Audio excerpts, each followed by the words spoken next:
TV one के निहायत दिलचस्प ड्रामों और एंटरटेनमेंट से भरपूर शोज किसी भी वक्त देखने के लिए हमारी वेबसाइट विजिट करें या हमारे यूट्यूब चैनल को सब्सक्राइब करें और बेल आइकॉन पर क्लिक करें।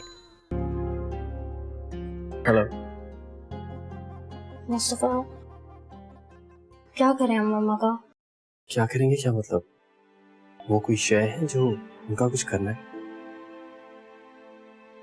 नहीं, सुनिए, मम्मा आपको बहुत इरिटेट करती है ना, आपको बुरा तो नहीं लगता? कैसी बातें कर रही हैं आप? आइंदा ऐसी बात मत कीजिएगा मेरे से। पता है, हॉस्पिटल में उन्होंने स्टाफ को इतना तंग किया कि हमें उनको घर लेकर आना पड़ गया। सुनिए, मेरी तो समझ में नहीं आता कि हम करेंगे क्या, कैसे संभालेंगे हम मम्मा को।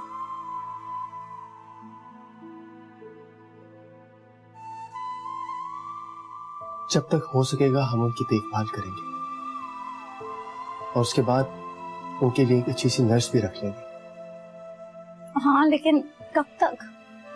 हाँ, बस इस बात की मुझे भी परेशानी है। फिर क्या सोचा आपने? कुछ नहीं, बस उनका हौसला बढ़ाएं, उनके सामने एक एक बात का ख्याल रखें और कोई भी बात ऐसी ना करें जिनसे उनको तकलीफ पहुंचे।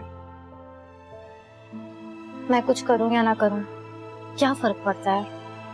उनके दिल दिमाग में तो हर वक्त रोशान रहता है। जाहिर है वो उनका बेटा है, वो उसको अपने दिल से कैसे निकाल सकती है? हाँ, उनका बेटा है, सही कह रहे हैं आप। मुस्तफा, क्या मैं भी औलाद के बाद इसी तरह की माँ बन जाऊंगी, दीवानी सी? अल्लाह ना करे।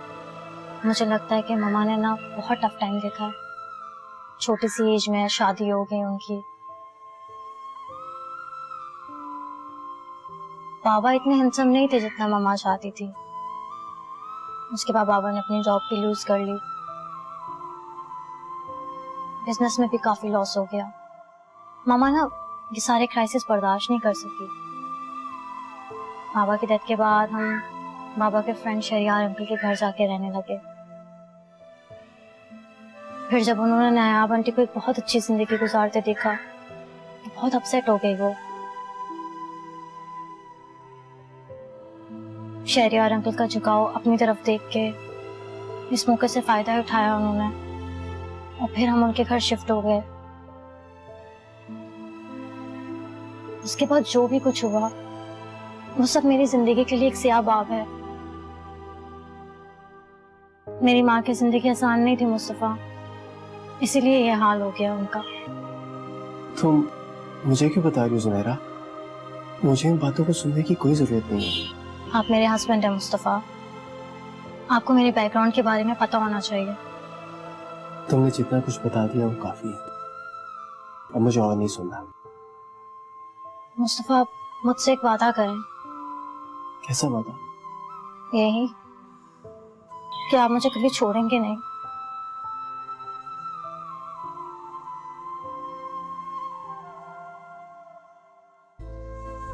सिर्फ एक सूरत। क्या? जब तक सांसों की ये डोर न टूट जाए। मुस्तफा, अल्लाह ना करे, आप कैसी फालतू बातें करते हैं। आपको कुछ होने से पहले मैं इस दुनिया से चली जाऊं। अच्छा बस, कभी नहीं छोड़ूंगा।